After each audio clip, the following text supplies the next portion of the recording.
Man kan sælge Røde Flensborgs ældste datter, da det vil være fordelagtigt for dem og deres stilling at have en svigerfar som ham i byen. Ja, men det vil også være fordelagtigt at have sin svigermor i byen. Hun kan finde på at byde at betale mit hus som sit eget og styre sin datter med en kone med hård. Det er selvfølgelig rigtigt, og jeg forpligter dem ikke til noget, jeg råder dem kun. Men hvis de vil have den bedste, så må Frie Borg have den yngste.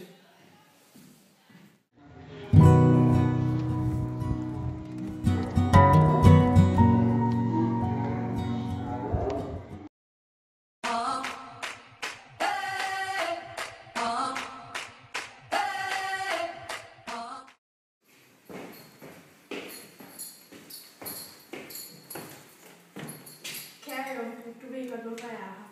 Jeg kommer for at tilbyde mig, fordi jeg ikke har noget bedre at give. Nå, min datter. Hvad synes du? Jeg må beundre hendes betænksomhed. Hvad med et kys?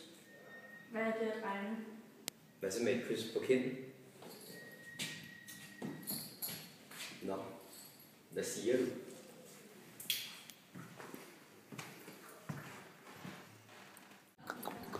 Nu skal min skæbne afgøres.